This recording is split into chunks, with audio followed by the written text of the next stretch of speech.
मंगलम गौतमोहरि मंगलम कुंदकुंदार्यो धर्मोस्तु मंगलम सर्वमंगलमांगल्यं सर्वकल्याणकारिकं प्रधानं सर्वधर्माणां शरणं देव छटा देवी दशा वरते देहाती संज्ञानी चरण वंदन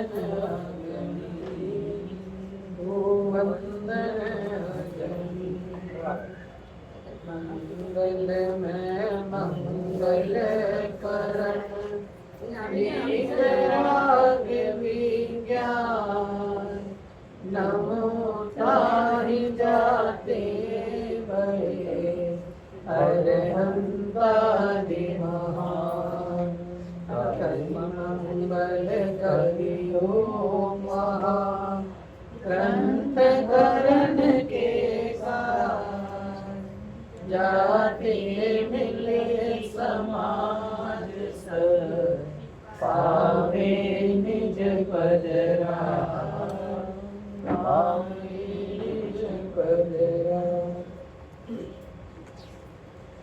अष्टानी का महापर्व का पंचम दिवस आचार्य कल्प पंडित प्रवासी तोड़रमल जी के द्वारा विरचित मोक्ष मार्ग प्रकाशक ग्रंथ के ऊपर अपनी चर्चा चल रही है। नवा अधिकार है, मोक्ष के मार्ग को प्रकाशित करने वाला ये ग्रंथ है ना। जिनवाणी में कोई भी अंग हो, कोई भी अनुयोग हो ना, सभी चाहे प्रथमानुयोग की कोई कथा कहानी हो, चाहे चरणानुयोग की कोई व्रत नियम आदि की चर्चा हो, और चाहे द्रव्यानुयोग की चर्चा हो, सभी का सार एक वीतरागता ही सबका सार है ना। आप कोई प्रथमानुयोग की कथा भी पढ़ेंगे तो भी उसके अंत में आपको वीतरागता का पोषण ही देखने में आएगा।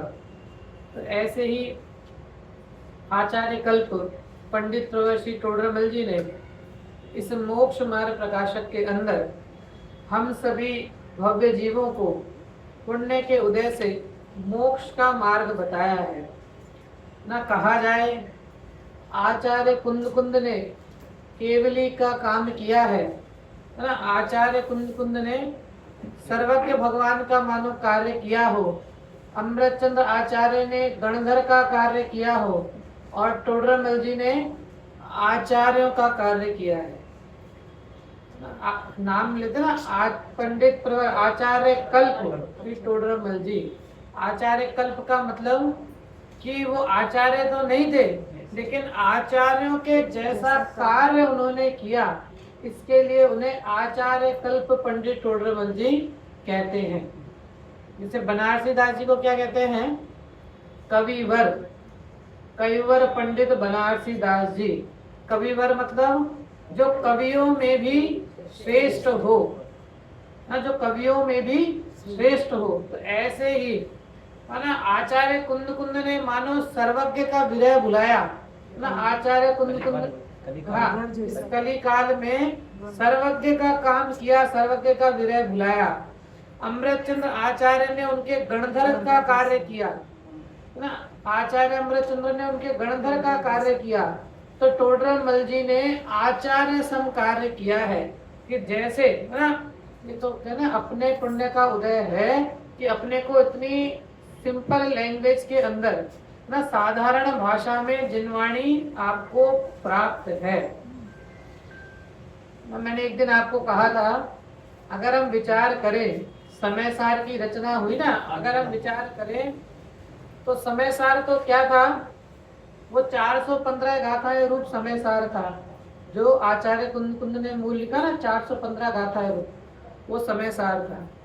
अब मान लो कि हमें वो 415 खाली गाथाएं, खाली वो 415 प्राकृत की गाथाएं मिलती, तो क्या हम उसका उतना विस्तार कर पाते, है ना। हमें तो एक गाथा का अर्थ निकालना भी मुश्किल पड़ता।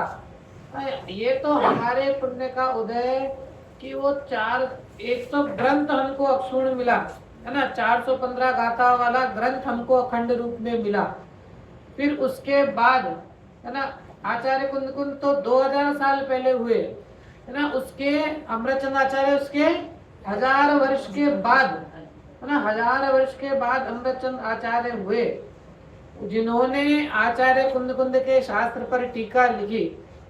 तो उस 1000 साल में कोई टीका हुई थी कि नहीं? टीका तो हुई, क्योंकि उसके 1000 साल में भी जो समय सार मिला टीका तो हुई, लेकिन उसमें से अधिकांश तो टीका अप्राप्य है, मतलब मिलती नहीं है। तो 1000 साल के बाद भी पूरा वो ग्रंथ मिलना, फिर उस पर टीका लिखना, फिर वो टीका भी कैसी लिखी गई? संस्कृत में लिखी गई, है ना, संस्कृत में लिखी गई।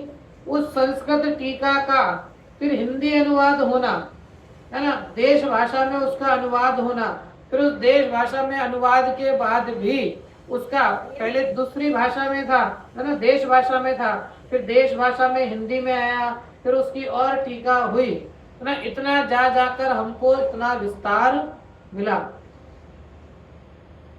इतने विस्तार मिला। समय सा नाटक में नाटक सुनत ही फाटक खुलत है। ये नाटक कैसा है कि जिसको सुन करके हृदय के फाटक खुलते हैं। गुरुदेव ने भी जीवन में एक नाटक देखा था ना, सती अनुसुईया का नाटक देखा था, जिसके बाद में उन्होंने पंक्ति लिखी, शिव रमणी रमनार तू ही देव नो देव, है ना। तू कौन है? तू वास्तविक शिव रमणी अर्थात मोक्ष रूपी रमणी को रमण करने वाला, है ना। तू कौन है? शिव रमणी रमनार तू ही देव नो, कि तू वास्तविक मोक्ष का अर्थी है। जिस मोक्ष की चर्चा यहाँ पर कर रहे हैं ना, इस मोक्ष की चर्चा करते हुए बार बार प्रश्न उठाया गया, प्रश्न का समाधान दिया गया। तो जो वो बार बार कर्म आदि को आगे ला रहा है, तो उस कर्म आदि को पंडित जी उसको कड़ी शब्द में आज हमने देखा था ना, कि उसको अच्छे से समझाया। क्या समझाया? कि भैया तुझे रहना तो इस भार में ही है, मतलब कि लिखा था ना कि तुझे मोक्ष की सच्ची अभिलाषा नहीं है, तुझे मोक्ष अभी हितरूप भाषित होता नहीं है, तुझे विषय कषाय रूप ही रहना है।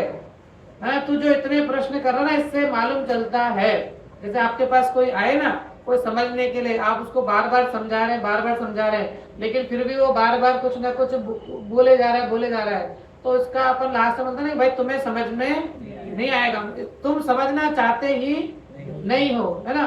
तो पंडित जी यहाँ कह रहे हैं कि ऐसा लगता है कि तुझे विषय कषाय रूप ही रहना है, इसलिए तू झूठ बोलता है।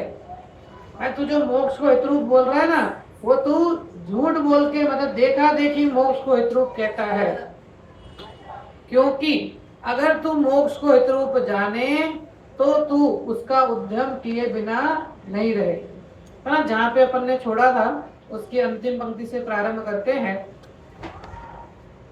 इसलिए जानते हैं, 326 नंबर का पेज है। इसलिए जानते हैं कि मोक्ष को देखा देखी उत्कृष्ट कहता है, उसका स्वरूप पहचान कर उसे हितरूप नहीं जानता, है ना। अब तो पेज आपको मिल गया ना, हाँ, अब तो याद कर लेना पेज ना। मोक्ष चाहिए ना, तो पेज नंबर तो याद होना ही चाहिए कि तू मोक्ष को देखा देखी उत्कृष्ट कहता है, उसका स्वरूप पहचान कर उसे हितरूप नहीं जानता, क्योंकि हित जानकर उसका उद्यम बने सो ना करे यह असंभव है। मतलब जहाँ तुझे मालूम है ना कि मुझे प्रॉफिट होने वाला है, तो तू उसका उद्यम ना करे यह असंभव है। यहाँ तक अपनी चर्चा प्रातःकाल हुई थी। अब उससे आगे यहाँ प्रश्न है ना, पुनः प्रश्न है। अब वो शिष्य भी है ना, पंडित जी ने कड़ी भाषा में समझाया, तो शिष्य भी थोड़ा अपनी टोन चेंज करके कह रहा है। यहाँ प्रश्न है कि तुमने कहा सो सत्य, मतलब अभी तक तो सीधे प्रश्न दे रहा था, उठा रहा था, अभी क्या कह रहा है शिष्य कि पंडित जी आपने कहा वो तो सत्य है, मतलब अब धीरे धीरे उसको समझ में तो आ रहा है। तो क्या कह रहा है कि आपने कहा सो सत्य, परंतु द्रव्य कर्म के उदय से भाव कर्म होता है, भाव कर्म से द्रव्य कर्म का बंध होता है, तथा फिर उसके उदय से भाव कर्म होता है। इसी प्रकार अनादि से परंपरा है, तब मोक्ष का उपाय कैसे हो। है ना, वो शिष्य बिल्कुल हर तरह से अपनी बात को सिद्ध करना चाहता है ना। लॉजिकली क्या बोला कि द्रव्य कर्म से भाव कर्म होता है ना, द्रव्य कर्म के उदय से भाव कर्म होता है, भाव कर्म से फिर द्रव्य कर्म का बंध होता है, फिर द्रव्य कर्म से फिर उसका उदय आता है, फिर भाव कर्म होता है। तो मैं क्या करूं, ये तो साइकिल अनादि से चली आ रही है ना। इसमें हम क्या, मैं क्या कर सकता हूँ, ये तो अनादि से चल रहा है ना। अपन ने एक दिन देखा था, ये जो साइकिल है ना, द्रव्य कर्म का बंध, बंध से फिर उसका उदय, उदय से इंद्रियों की प्राप्ति, इंद्रियों की प्राप्ति से वापस से नवीन कर्म का बंध, नवीन कर्म का बंध फिर वापस से उसका उदय, उदय से फिर इंद्रियों की प्राप्ति, है ना, इंद्रियों की प्राप्ति से विषयों का ग्रहण, इंद्रियां मिली तो विषयों का ग्रहण, विषयों के ग्रहण से फिर वापस से कर्म का बंध। तो ऐसे जो चक्कर है, ये चक्कर इसका कैसा चल रहा है, प्रति समय चल रहा है, मतलब अनादि से कंटिन्यूसली उसका ये चक्कर चल रहा है। तो अब वो उसको पंडित जी को कह रहा है कि पंडित जी आपने कहा वो तो सत्य है, मतलब अभी जो आपने समझाया ना, तुमने कहा सो तो सत्य है, मतलब उसको समझ में तो आ रही कि आपने कहा वो सत्य है, परंतु फिर उसने उसका प्रश्न दिया कि द्रव्य कर्म के उदय से भाव कर्म, भाव कर्म से द्रव्य कर्म, फिर द्रव्य कर्म के उदय से फिर भाव कर्म, इस प्रकार अनादि से परंपरा है, हम क्या करें, मोक्ष का उपाय कैसे हो। तो उसका समाधान कर रहे हैं कि कर्म का बंध व उदय सदा काल समान ही होता रहे तब तो ऐसा ही है ना। क्या उत्तर दिया कि कर्म का बंध व उदय सदा काल एक सरीका ही होता रहे, समान ही होता रहे, तब तो जो तू कह रहा है ना वो ठीक है, तब तो ऐसा ही है। परंतु परिणामों के निमित्त से पूर्वबद्ध कर्म के भी उत्कर्षण अपकर्षण संक्रमणादि होने से उनकी शक्ति हीनाधिक होती है ना। अपने कहते ना कर्म का जो बंध है, कर्म का जो बंध हुआ ना, अब वो चल तो प्रति समय रहा है, द्रव्य कर्म से भाव कर्म, भाव कर्म से द्रव्य कर्म। तो पंडित जी उसको समझा रहे हैं कि अगर ये उदय हमेशा एक जैसा चलता रहे तो तेरी बात ठीक है, मतलब हमेशा जैसे असाता का होता है ना, तो सदा असाता का ही उदय वर्तता रहे तो तेरी बात ठीक है, साता का है तो सदा साता का वर्तता रहे तो तेरी बात ठीक है। लेकिन ना ऐसा तो है नहीं, परंतु परिणामों के निमित्त से पूर्वबद्ध कर्म के भी, मतलब जो पहले बांधे हुए कर्म है ना, पूर्वबद्ध कर्म के भी उत्कर्षण अपकर्षण संक्रमण आदि होने से उनकी शक्ति हीनाधिक होती है ना। जो पहले पूर्व के बांधे हुए कर्म है ना, उनमें भी उत्कर्षण अपकर्षण दिखाई देता है, और कर्म का उदय भी सदाकाल एक जैसा नहीं रहता है ना। आपने उत्कर्षण अपकर्षण तो नाम सुना ही होगा, है ना। जब जैसे जो भी कर्म की सत्ता जो बांधी है उसका उसमें घटना है ना अपकर्षण हो जाता है। तो अब जैसे मान के लीजिए जो है एक्चुअल कि श्रेणिक राजा है ना, श्रेणिक राजा ने यशोधर मुनिराज के ऊपर उपसर्ग किया, उनके गले में मरा हुआ सर्प डाला, उसको बंद हुआ, कहा किसका बंद हुआ, 7वें नरक का बंद हुआ। आयु कितनी, 33,000 सागर की उसकी आयु, बराबर ना, 7वें नरक का बंद हुआ। फिर जब रानी चेलना ने उसको संबोधन किया, मुनिराज ने जब आंख खोली और सब धर्म वृद्धि वस्तु का उपदेश दिया, तब उसके परिणामों में जो परिवर्तन हुआ और उस परिणामों के परिवर्तन के द्वारा वो 7वें सम्यक दर्शन की प्राप्ति हुई और 7वें नरक की आयु प्रथम नरक के रूप में परिवर्तित हुई। तो वहाँ 33 सागर की जो आयु थी वो 84,000 वर्ष के रूप में परिवर्तन, मतलब जो उसका अपकर्षण हो गया है ना। ये अपकर्षण का उदाहरण है ना। बांदी किसकी थी? इतने 7वें नरक की आयु बांधी थी, लेकिन उसका अपकर्षण किसमें हो गया? प्रथम नरक के अंदर उसका अपकर्षण हो गया, घट गई वो, है ना। इतने सागरों की आयु 1000 वर्षों के रूप में घट गई। तो ये पंडित जी यहाँ कह रहे हैं कि अगर कर्म का उदय या बंध सदाकाल एक जैसा रहे तो तेरी बात ठीक है, लेकिन कर्म का बंध और उदय तो परिणामों के अनुसार बढ़ता घटता रहता है। मतलब इसके घटने बढ़ने में भी तेरे ही परिणाम कारण रूप में हैं। जो तू कर्म पे दोष लगा रहा है ना, तो यहाँ पंडित जी कह रहे हैं कि कर्म अगर तू चाहे तो, देखा ना, परंतु परिणामों के निमित्त से पूर्वबद्ध कर्म के भी उत्कर्षण अपकर्षण और संक्रमण आदि होने से उनकी शक्ति हीनाधिक होती है। अपन ने जैसे कामी कीचक का उदाहरण दिया था, मैंने ना कीचक ना कुछ क्षण पहले का है ना परिणाम कैसे पलटे कि कुछ क्षण पहले तो ऐसे काम के भाव और कुछ ही क्षण के बाद में केवल ज्ञान को प्रकट कर लिया मुनि दशा को धारण करके। तो ये तो जैसा तू परिणाम करे वैसा तू फल पा सकता है, ये तेरी सामर्थ्य है। जो तू ये कर्म के ऊपर दोष दे रहा है ना, यहाँ कह रहे हैं ये तो तेरे ऊपर है, तेरी सामर्थ्य है कि जैसा तू परिणाम करे, है ना। लिखा ना, परिणामों के निमित्त से पूर्वबद्ध, पूर्वबद्ध मतलब जो पहले के बांधे हुए कर्म है ना, पहले के बांधे हुए कर्म है। ठीक है, दो चीज है, एक है कर्म का उदय और एक है कर्म का बंध। एक है कर्म का उदय और एक है कर्म का बंध। तो उदय तो हमेशा पुराने कर्मों का आता है, उदय हमेशा पुराने कर्मों का आता है और बंध हमेशा नवीन कर्म का होता है। दो चीजें ना, एक है उदय और एक है बंध।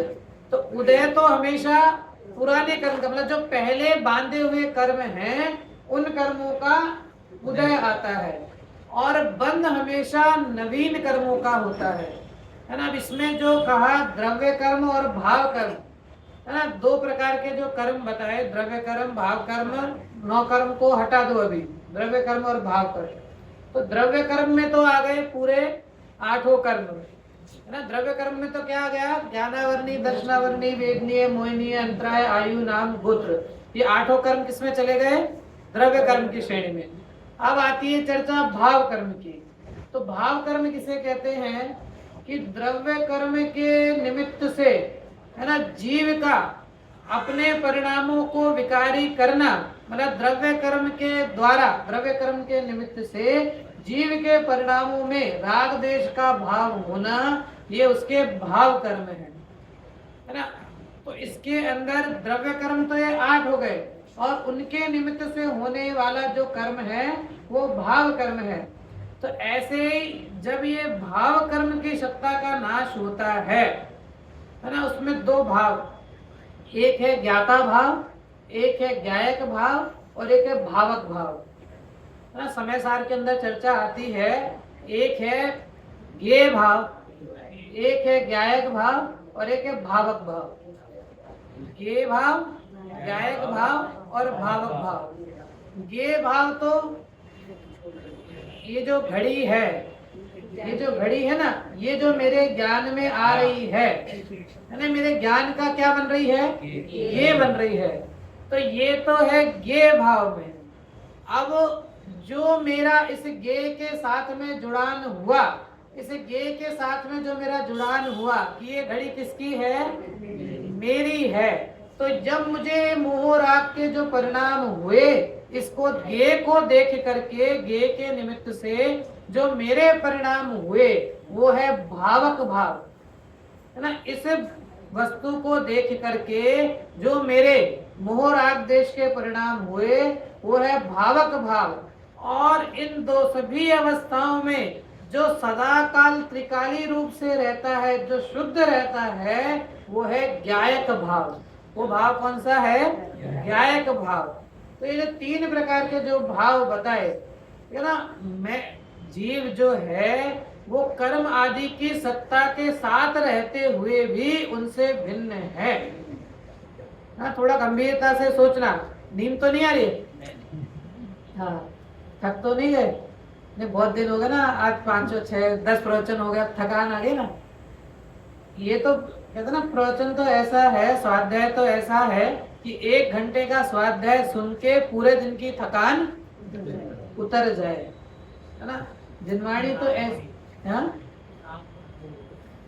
जिनवाणी तो ऐसी है, क्या जिनवाणी का स्वाध्याय करना, जितना थका हुआ जीव भी, है ना, इसकी पूरे दिन की थकान उतर जाए ना। लाइट कहते ना, हल्का हो जाए, लाइट वेट हो जाए, हल्का हो जाए। आजकल वैसे ही सबको चाहिए ना, लाइट वेट की चीजें चाहिए, है ना। चीज कैसी होनी चाहिए? बिल्कुल लाइट वेट होनी चाहिए। मोबाइल हो तो लाइट वेट, अपना आईपैड हो, लैपटॉप हो, तो कैसा होना चाहिए? लाइट वेट होना चाहिए ना। वजन अपने को सुहाता नहीं है ना, वजन कैरी नहीं कर सकते, तो सब चीज लाइट वेट होनी चाहिए। अरे भाई, तुझे लाइट वेट चाहिए और यहाँ तो बिना वेट की वस्तु दिखा रहे है ना। यहाँ तो क्या दिखा रहे हैं? जिसका कोई वेट ही नहीं है ना। बाकी तो सब में वेट है ना। आत्मा में क्या वेट है? आत्मा तो, है ना, अरस अरूपी, है ना, स्पर्शी, ऐसा निर्भर। और ये लाइट वेट क्या? ये बिना वेट की चीज है। और इस चीज को अगर तू समझ ले तो तू निर्भर हो जाए ना, तू बाहर से रहित हो जाए। ये तो ऐसा तत्व है कि जिस तत्व को अगर तू समझ ले तो तू वास्तव में निर्भर हो जाए। जितना भी जगत का भार लेकर घूम रहा है ना, वो सारा भार तेरा समाप्त हो जाए, ऐसा ये तत्व है। तो क्या कहा? 3 प्रकार के भाव बताए, ज्ञेय भाव, भावक भाव और ज्ञायक भाव ना। ज्ञेय भाव, जितना भी जगत का पदार्थ हमको दिखाई दे रहा है, जो भी मेरे ज्ञान का ज्ञेय बन रहा है, वो सभी ज्ञेय भाव है। उन ज्ञेय भावों के निमित्त से होने वाले मोह राग देश आदि जो विकारी परिणाम है, वो भावक भाव है। जिसके साथ मेरा भाव जुड़ा है वो भावक भाव है। और इन दोनों से भिन्न, है ना, जो सदा काल त्रिकाली शुद्ध रूप में रहता है, वो मेरा ज्ञायक भाव है। तो ये जो द्रव्य कर्म भाव कर्म है ना, इन सब से जो भिन्न है वो मेरा भावक भाव, मेरा ज्ञायक भाव है। जिसके लिए लिखा, ज्ञान शरीरी त्रिविध कर्म मल वर्जित सिद्ध महंता, ते है निकल अमल परमात्म भोगे शर्म अनंता। कहाँ लिखा? अब सुना तो है, हाँ? नहीं, 6 डाला में लिखा है क्या? मुझे भी ध्यान नहीं है, मेरे के हिसाब से शायद सिद्ध पूजन में है। चलो जहाँ भी हो, अब सबके लिए होमवर्क है, कल ढूंढ के लाना। कल सुबह मुझे बताना कहाँ पे लिखा हुआ है ना, ये पंक्ति कहाँ पर आई है, ये आपके लिए होमवर्क है। पंक्तियां वापिस बोल देता हूँ। ज्ञान शरीरी त्रिविध कर्म मल वर्जित सिद्ध महंता, ते है निकल अमल परमात्म भोगेश्वर में अनंता।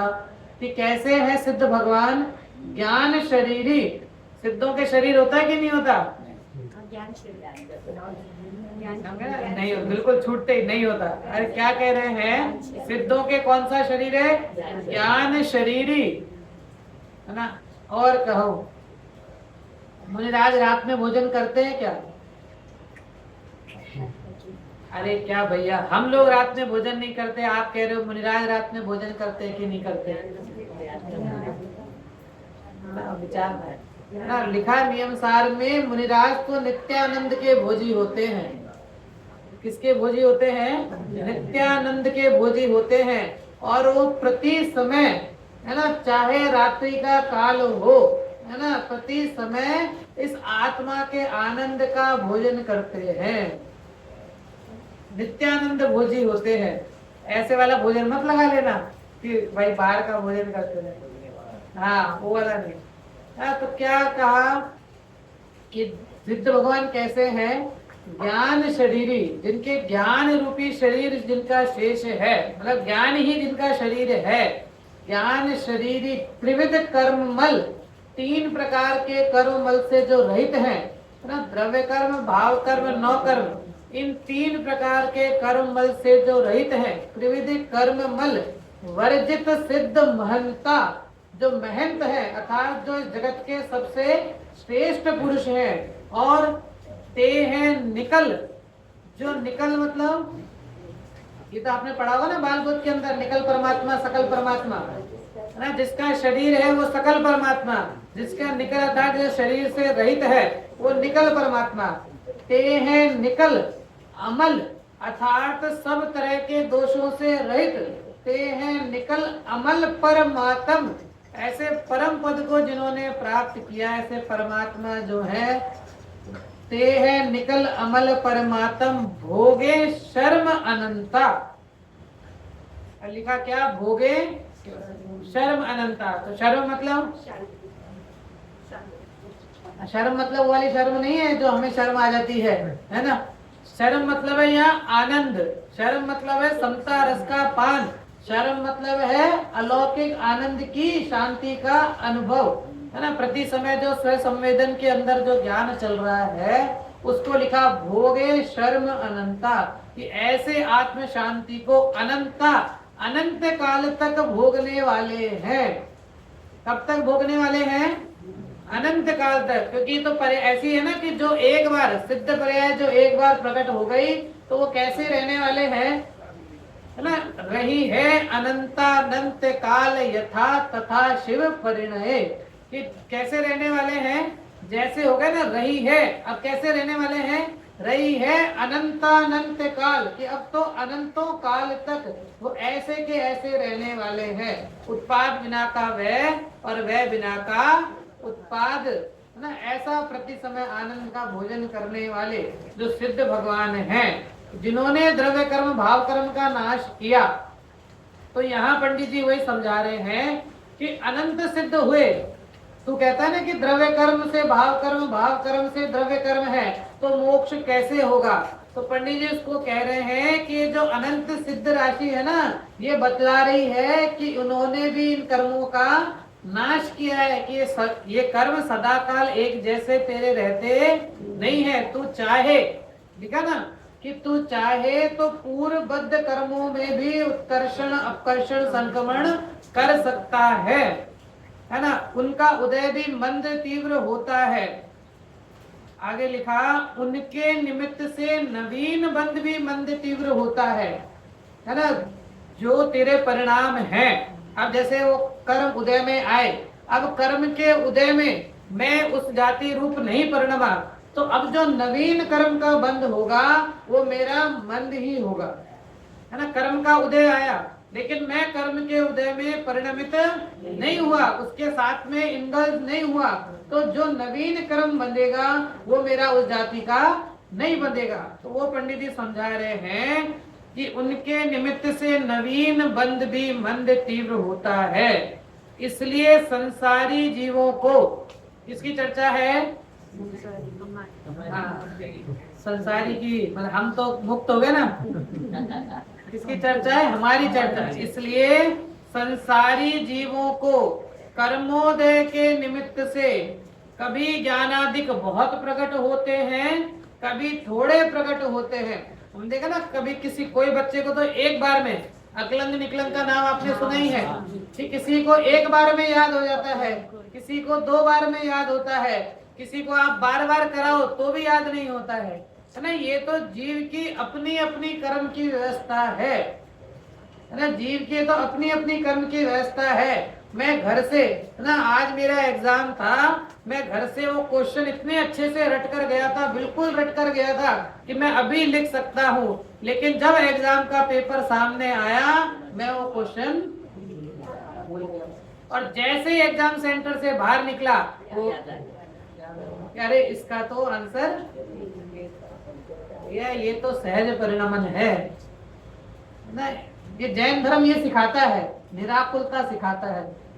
ऐसा नहीं सिखा रहा है कि मतलब पढ़ो नहीं एग्जाम बंद, ये नहीं। क्या सिखा रहा है कि ऐसी अवस्थाओं में भी, है ना, ऐसी अवस्थाओं में भी जीव को सहज कैसे रहना।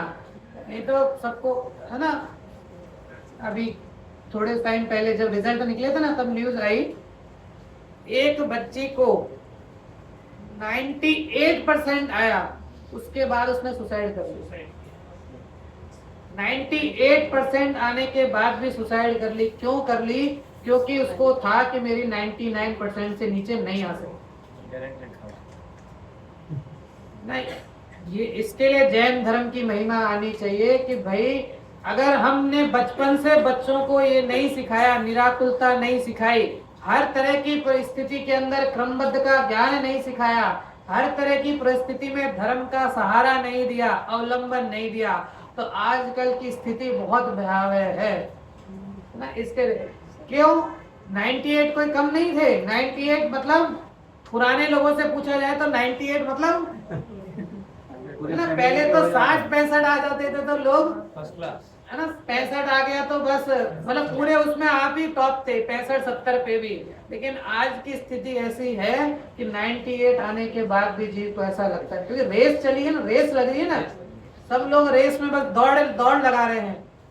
कहते ना कि बच्चों को नरक दिखाने के लिए जिनवाणी शास्त्र दिखाने की जरूरत नहीं है, बच्चों के लिए तो यही नरक है।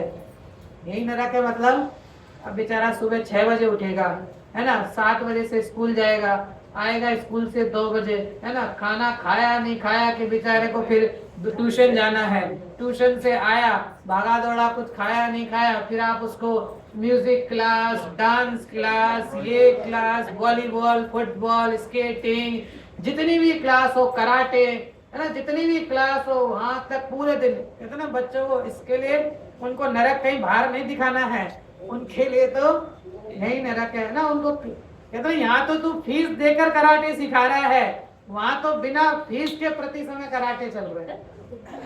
नहीं, यहाँ तो फीस दे के सिखा रहा है ना, उसको कराटे मार काट सिखा रहा है। वहां तो भैया जहाँ जाएगा ना परिणाम से, वहां बिना फीस दिए यही चलता रहेगा। इसके लिए कहते हैं हर तरह से मतलब बच्चों को आप सब देखो, सब करा रहे हैं, इसमें किसी का कुछ वो नहीं, सब अपनी अपनी तरह से अपनी अपनी सामर्थ्य अनुसार सबको सब करा रहे हैं। लेकिन भैया संस्कार देना सबसे आवश्यक है ना। जिनवाणी के संस्कार नहीं दिए, लाइन है ना, संस्कार बिना सुविधाएं पतन का कारण है ना। आपने संस्कार नहीं दिए और मात्र सुविधाएं देते रहे तो वास्तव में उसका पतन ही होने वाला। इसके लिए बहुत संस्कार देना। इतना आप बचपन में उंगली पकड़कर उनको जिन मंदिर लेकर जाएंगे तो वो आपको बुढ़ापे में उंगली पकड़कर जिन मंदिर लेके जाएंगे। आपने कभी उसको ही मंदिर नहीं दिखाया तो वो आपको क्या मंदिर दिखाएगा, है ना। आपने कभी उसको पाठशाला नहीं भेजी तो वो क्या आपको जिनवाणी सुनाएगा, है ना। जिसको आपने कभी जिनवाणी के दर्शन नहीं कराए, जिसको आपने कभी जिनवाणी नहीं पढ़ाई नहीं सुनाई, वो आप उससे आशा करो कि वो आपको जिनवाणी सुनाए तो उसमें उसकी गलती नहीं है, आप ही की गलती है। हम खाली बाहर की दौड़ में दौड़ते जा रहे हैं, दौड़ा, है ना। हमने तो बहुत देखे और यहाँ तो बड़ी सिटियों में तो बहुत देखने में आता है ना। माँ बाप अकेले रह रहे हैं, बच्चे सब फॉरेन में रह रहे हैं। स्थिति ऐसी है ना, ओल्ड एज हो जाती है, इतनी स्थिति हो जाती है जब शरीर तो जवाब देता ही देता है ना। ऐसी स्थिति है, मंदिर तक जाने का भी मतलब अपने से खुद स्वयं से नहीं होता है।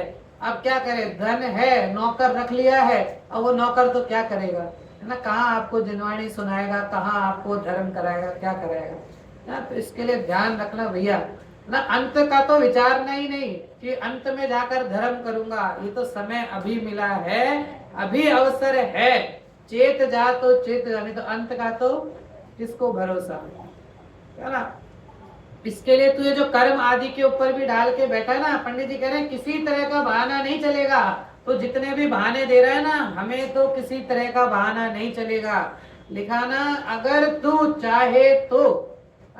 चाहे तो तेरे बंधे हुए कर्म के भी उत्कर्षण अपकर्षण कर सकता है ना। कर्म उदय में आता है ना, जैसे एक तो हो गया धीरे धीरे बांधा हुआ कर्म एक साथ उदय में आ जाए, एक होता है एक साथ बांधा हुआ कर्म धीरे धीरे उदय में आए।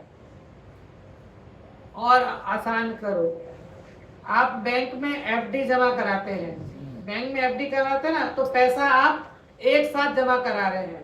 पैसा आपने क्या किया, एक साथ जमा किया, अब उसका आपको इंटरेस्ट मिल रहा है ना, उसको हर साल आपको उसका इंटरेस्ट मिल रहा है। आपने जमा कब कराया था, एक साथ आपने मान लो 50 लाख 1 करोड़ आपने जमा करा दिए, अब हर साल आपको इंटरेस्ट मिल रहा है। तो एक साथ बांधे हुए कर्म, मतलब एक बार में बांधे हुए कर्म धीरे धीरे उदय में आ रहे हैं। और दूसरा, जैसे LIC में पैसा जमा कराते हैं ना कोई, तो जैसे LIC में हर साल आपने पैसा जमा कराया और इतने साल के बाद वो पूरा पैसा एक साथ मिला, तो ऐसे ही थोड़े थोड़े समय के बांधे हुए कर्म एक साथ उदय में आते हैं। तो ऐसे जीव के कर्म का उत्कर्षण अपकर्षण भी है ना, एक साथ भी उदय में आकर के वो कर्म, जैसे उत्कर्षण हुआ ना, एक साथ उदय में भी आया, बढ़ा तो एक साथ उदय में भी आ गया, एक साथ वो घट भी गया। जैसा ना अपकर्षण हुआ, अब वो जो 7वें नरक की आयु बांधी, 7वें नरक से एक प्रथम नरक पर अपकर्षण हुआ, तो वो जो कर्म का बंध था ना, वो सब एक साथ खिल गया, एक साथ में खिल गया। तो ऐसा तू जैसा चाहे, इसके लिए पंडित कह रहे हैं कि तू अगर चाहे अपना तत्व निर्णय में तू बुद्धि लगाए, तो तू भी कर्मों का भी उत्कर्षण अपकर्षण कर सकता है, इस कर्म को भी तीव्र मंद कर सकता है, ठीक है ना। उनके निमित्त से नवीन बंध भी मंद तीव्र होता है। इसलिए संसारी जीवों को, मतलब हमको कर्मोदय के निमित्त से कभी ज्ञानादिक बहुत प्रकट होते हैं, कभी थोड़े प्रकट होते हैं, कभी रागादिक मंद होते हैं, कभी तीव्र होते हैं। इस प्रकार परिवर्तन होता रहता है। ये जो परिवर्तन है ना कर्म का, सदा काल तो एक जैसा नहीं रहता, इसमें हमेशा इसमें परिवर्तन होता रहता है। तो इस परिवर्तन के काल में, है ना, कर्म के परिवर्तन के काल में अपना कार्य कर लेना। जब साता का उदय चल रहा है ना, जब अनुकूलता है, उस समय अपना कार्य कर लेना, क्योंकि यदि असाता का उदय आया तो तू चाहेगा तो भी तेरा है ना कार्य नहीं होगा, है ना। वास्तव में जीव तो कैसा है, देखो कहा था 3 जो भाव है, ज्ञेय भाव, भावक भाव और ज्ञायक भाव। इसमें जीव वैसे तो ज्ञायक भाव तो सदाकाल त्रिकाली है ही, शुद्ध है ही ज्ञायक भाव, लेकिन फिर भी इन ज्ञेय भावों के निमित्त से जो भावक भाव हो रहे हैं, जो विकारी परिणाम हो रहे हैं, उन विकारी परिणामों को जो पर्याय में हो रहे, द्रव्य तो सदा कैसा है, शुद्धि है, लेकिन पर्याय में होने वाले विकारी परिणामों को भी, मुझ में होने वाले विकारी परिणामों को भी मुझसे भिन्न जानना, ये मेरा कार्य है ना। अपन जैसे स्टेशन के ऊपर, दादर स्टेशन से मैं आधा जैसे सुबह आया ना दादर स्टेशन से, तो अब स्टेशन के बाद थोड़ा आप आगे जाओ तो ऐसे एक घड़ी की दुकान है, मतलब सड़क पे बेचते हैं ना घड़ी वाले, ऐसे घड़ी बेचते हैं, तो टेबल के ऊपर बहुत सारी घड़ी लगा कर रखते हैं और पास में एक बाल्टी रखी है, उस बाल्टी में घड़ी डाल के रखी है ना। तो हमें क्या लगता है कितना पागल है ना, नुकसानी का धंधा कर रहा है ना, घड़ी को पानी में डाल रखा है तो नुकसानी का धंधा कर रहा है, क्या कर रहा है ना। वहां तो कितनी जल्दी दिमाग चलता है कि ये घड़ी कैसी है ना, वो जो पानी में डली है ना वो पागल नहीं है, वो हमें क्या बताना चाह रहा है, ये घड़ी कैसी है, वाटर प्रूफ घड़ी है ना। पानी में डाल करके वो पागल नहीं है, वो आपको दिखाना चाह रहा है कि ये घड़ी पानी में डली हुई होने के बाद भी पानी से भिन्न है। ये घड़ी पानी में डली हुई होने के बाद भी पानी से भिन्न है। पानी ने इस घड़ी को छुआ भी नहीं है, क्योंकि अगर पानी इस घड़ी में प्रवेश कर जाए तो ये घड़ी खराब हो गई है ना। वाटरप्रूफ घड़ी है, कहाँ पड़ी है? पानी में पड़ी है। उसी प्रकार ज्ञानी जी तुझे समझा रहे हैं, है ना। टेबल पर पड़ी हुई घड़ी तो सिद्ध भगवान है, टेबल पर पड़ी हुई घड़ी तो सिद्ध भगवान है। उनको तो पानी ने छुआ ही नहीं, मतलब उनको तो कर्म छूते ही नहीं है। लेकिन पानी में पड़ी हुई घड़ी मतलब हम कर्म आदि के बीच में रहता हुआ भी तू कर्म से कैसा है? भिन्न है। कर्म ने कभी तुझे छुआ ही नहीं है। हाँ, दे छता देनी है। कर्म आदि के अपने को ऐसा लगता नहीं, अरे वो तो सिद्ध भगवान की तो कहानी अलग होगी ना, वो तो महापुरुष थे, वो तो ऐसे थे वैसे। अरे भैया, हमारे यहाँ कोई अवतारवाद नहीं चलता है। हमारे यहाँ कोई नहीं है कि वो अवतार लिया और उनको, हमारे यहाँ नहीं, अपने यहाँ तो हम ही स्वयं, है ना। जो जीव, जिसमें भी भगवान महावीर की शिक्षा में आता है ना, सभी जीव एक समान है, कोई छोटा बड़ा नहीं है। अगर तू पुरुषार्थ करे तो तू भी भगवान बन सकता है ना। वो कोई अलग नहीं थे, है ना। महावीर कोई या नेमिनाथ कोई अलग नहीं थे, वो भी हमारे जैसे ही थे, है ना। जब जीव अपने स्वरूप का ध्यान करता है तो उसके कर्म आदि का, देखा ना, कर्म आदि का उत्कर्षण अपकर्षण होता है। और वो भी, है ना, अभी जो घड़ी है ना पानी में पड़ी हुई है, जैसे वहां ख्याल में आता है कि पानी में पड़ी हुई होने के बाद भी, है ना। और समय सार का उदाहरण, कमलिनी पत्र पानी में डूबा हुआ होने के बाद भी, है ना, कमलिनी पत्र, कमल का पत्ता पानी में डूबा हुआ होने के बाद भी पानी से जैसे भिन्न है, उसी प्रकार ये जीव संसार में दिखाई देता है, कर्मों से लिप्त दिखाई देता है। लेकिन फिर भी अगर स्वभाव अपेक्षा से देखा जाए तो जीव के अंदर कभी विभाव ने प्रवेश किया नहीं। लेकिन मान कर बैठा ना कि मान है तो राजा, और मान के क्या बैठा है? भिखारी। अपने को मान कर क्या बैठा है? भिखारी मान करके बैठा है ना। राजा आपके घर पर आए और आपसे भीख मांगे, तो बताओ, राजा को भीख देना उसका सम्मान है कि नहीं देना उसका सम्मान है? राजा आपके घर पर आए, हाँ, नहीं देना ना। भीख देना तो उसकी महिमा को घटाना है ना। भीख देना तो उसकी महिमा को घटाना है, नहीं देना वास्तव में उसका सम्मान है। तो हम तो, है ना, चैतन्य राजा हैं। हम कौन है? चैतन्य राजा है। लेकिन कैसी हालत बन गई है ना। थे तो क्या चैतन्य राजा, और दर दर के भिखारी बन करके, है ना, इस पर्याय से वो पर्याय, वो पर्याय से ये, है ना, किस किस पर्याय में नहीं गया, है ना, किस किस गति में, किस किस पर्याय में जाकर के दुख नहीं भोगे भैया तेरे, है ना। इतने घर बना लिए। राजेंद्र जी का भजन जो मैंने एक दिन बताया था ना आपको, इस जहां में कई घर बनाए तूने, रिश्तेदारी सभी से निभाई तूने, जिनके थे हम पिता फिर उन्हीं को पिता यूं कहना पड़ा। क्या कहा? जिनके थे हम पिता फिर उन्हीं को पिता ये कहना पड़ा। भूल कर अपना घर जाने कितनों के घर तुझको जाना पड़ा। जो थी माता मेरी वो ही पत्नी बनी, वो ही पत्नी से फिर मेरी भगनी बनी। रिश्ते बनते गए और बिगड़ते गए, ना ठिकाना रहा। जो थी पत्नी मेरी, जो थी माता मेरी, वो ही पत्नी बनी, और वही पत्नी से फिर मेरी पढ़ा है ना। प्रथमानियों के कितने उदाहरण पड़े हैं।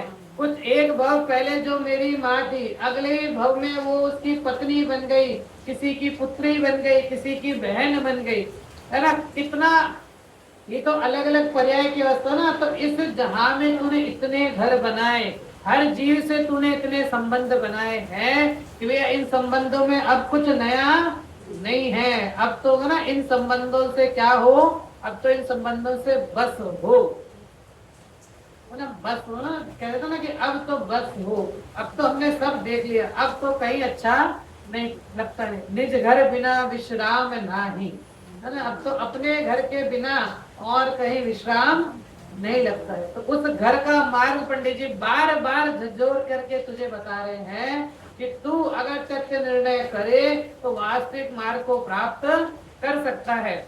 आगे कह रहे हैं पंडित जी कि ये जो परिवर्तन है ना, कि अगर तू करता है तो कभी कर्म का तीव्र उदय होता है, कभी मंद उदय होता है, कभी रागादिक मंद होते हैं, कभी तीव्र होते हैं। इस प्रकार परिवर्तन होता रहता है। आगे लिख रहे हैं वहां कदाचित संगी पंचेंद्रिय पर्याप्त पर्याय प्राप्त की, है ना, हमारी दशा आ रही है। वहां कदाचित कर्म के उदय में कदाचित संगी पंचेंद्रिय, उसमें भी पर्याप्त, क्योंकि अपर्याप्त भी बहुत जीव है। संगी पंचेंद्रिय पर्याप्त पर्याय प्राप्त की, तब मन द्वारा तेरे विचार करने की शक्ति हुई, तथा इसके कभी तीव्र रागादिक होते हैं, कभी मंद होते हैं। वहां रागादिक का तीव्र उदय होने से तो विषय कषाय आदि के कार्यों में ही प्रवृत्ति होती है। मतलब जब तेरे रागादिक का तीव्र उदय वर्तता है ना, असाता का उदय वर्तता है, तब तो विषय कषाय में ही प्रवृत्ति होती है। तथा रागादिक का मंद उदय होने से, अभी वर्तमान स्थिति पे आए कि तथा रागादिक का मंद उदय होने से, अभी हमारे है ना, अभी हमारे अनुकूलता भी है, हमें पर्याप्त पर्याय भी प्राप्त हुई है, मन द्वारा विचार करने की शक्ति भी हुई है। तो कह रहे हैं रागादिक का मंद उदय होने से बाह्य उपदेश आदि का निमित्त बने, कि बाहर में उपदेश आदि का निमित्त बने, और जीव स्वयं पुरुषार्थ करके, है ना, बाह्य में तो उपदेश आदि का निमित्त बने और जीव स्वयं पुरुषार्थ करके उन उपदेश आदिक में अपने उपयोग को लगाए तो धर्म कार्य में प्रवृत्ति हो। जो तेरे को जो उपदेश दिया ना, वो क्यों दिया? तो पंडित जी ने क्या कहा कि तेरे को पंचेंद्रिय पना मिला है ना, पर्याप्त पना है, संगी पना तुझे प्राप्त है। उस संगी पने में तेरे रागादिक का मंद उदय भी वर्तता है ना, रागादिक का मंद उदय वर्तता है।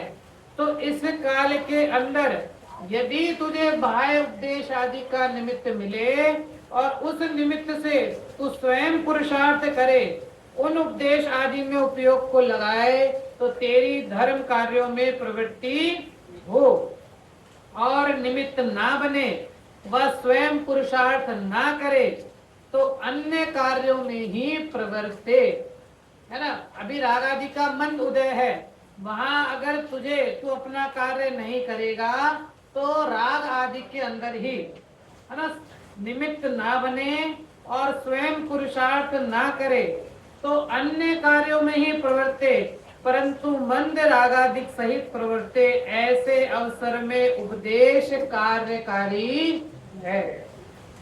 जो पहली बात कही थी ना कि उपदेश क्यों देते हो, जो प्रश्न था ना पंडित जी से कि आप उपदेश हमें क्यों देते हो, तो पंडित जी बार बार तुझे समझा रहे हैं कि हम एक इंद्रिय आदिक में तो शक्ति है नहीं, उसको तो उपदेश हम दे नहीं रहे हैं।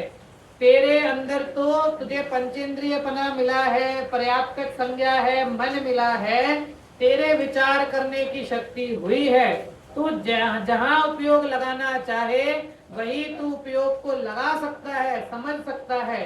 इसके लिए अभी तेरे राग आदि का मंद उदय है, सब तरह से अनुकूलता है, इसके लिए तुझे उपदेश देते हैं।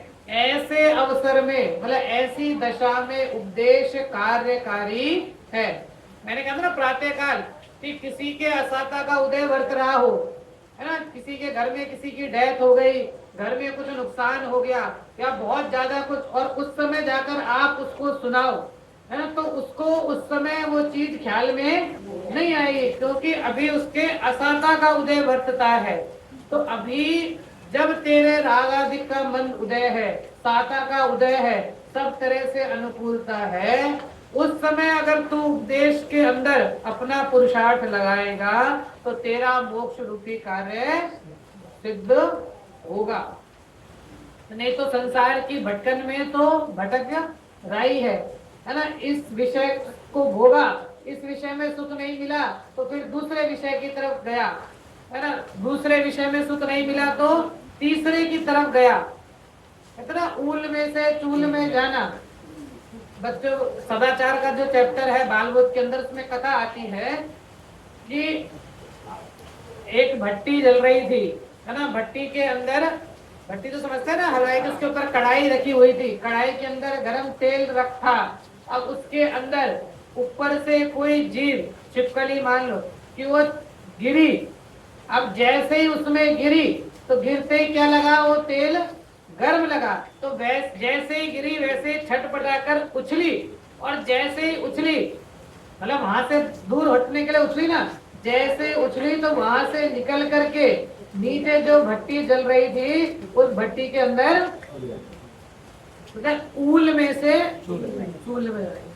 तो ऐसी हमारी अवस्था है ना। हम एक विषय को भोग करके इसमें सुख नहीं है तो वहां से फिर उछलता है, वहां से दूसरे विषय की तरफ कूदता है, दूसरे विषय में फिर दुखी हो जाता है, फिर दूसरे विषय से तीसरे विषय की ओर कूदता है। तो ऐसे ये कूदता रहता है, लेकिन भाई सुख को प्राप्त नहीं करता। मैंने एक दिन कहा था ना कि यहाँ थक गए तो फिर वहां, यहाँ से थकान दूर करने के लिए कहाँ जाता है, घूमने जाता है, हिल स्टेशन जाता है, घूमने जाता है। फिर वहाँ क्या होता है, 4-5 दिन में वहाँ थक जाता है, फिर वहां से वापस आता है, फिर यहाँ थक जाता है, फिर दूसरी जगह जाता है ना। गया किसके लिए था, सुखी होने के लिए, है ना, आराम लेने के लिए, सुखी होने के लिए था। लेकिन वहां जाकर भी, है ना, थक जाता है, फिर है ना, फिर वहां कहता है कि अब तो घर चलो, है ना, अब तो बहुत थक गए, अब तो कहाँ चलो, घर चलो। कहते ना, घर में आकर ही शांति मिलती है, घर में आकर ही आराम मिलता है। तो भैया वास्तविक घर, जब उस घर में इतनी शांति तुझे मिलती है तो एक बार अगर तू इस घर को देख लेगा, है ना, जिस घर में तो शांति का कोई कण भी नहीं है, वहां जाकर तुझे शांति मिल रही है। और जो शांति का समुद्र, लबालब भरा समुद्र है, जिसके अंदर शांति का सागर दरिया बहता है, ऐसे चैतन्य तत्व को तू देख ले, है ना, तो फिर शांति का सागर बन जाए, ऐसी शांति तुझे मिले ना चैतन्य की। कहते ना, एक बार इस चैतन्य तत्व को देख तो सही, एक बार इसको जानने का पुरुषार्थ तो कर। फिर जो कर्म आदि, भवितव्यता, काल अवधि, जितने भी बहाने हैं ना, ये सारे बहाने छूट जाएंगे और एकमात्र आत्म तत्व ही श्रेष्ठ कर लगेगा। तो ये यहाँ तक अपनी चर्चा चली है। आगे इसी को और विस्तार देते हुए पंडित जी उसको और समाधान करेंगे। अभी है ना अपने पास में 4 प्रवचन और हैं, 2 दिन 4 प्रवचन और हैं, तो प्रयास करेंगे कि 4 प्रवचन में अपना ये जो विषय है, हाँ, इस विषय को नहीं है 3 दिन, लेकिन तीसरे दिन मैं नहीं हूँ, तो इसके लिए 2 ही दिन, मतलब अपने पास 4 प्रवचन शेष हैं, है ना। तो शनिवार तक अपना विषय अपन समाप्त करने का पूरा प्रयास करेंगे। सभी जी मोक्ष के मार्ग को समझकर अपने पुरुषार्थ को जागृत कर सम्यक दर्शन की प्राप्ति करें, इसी भावना के साथ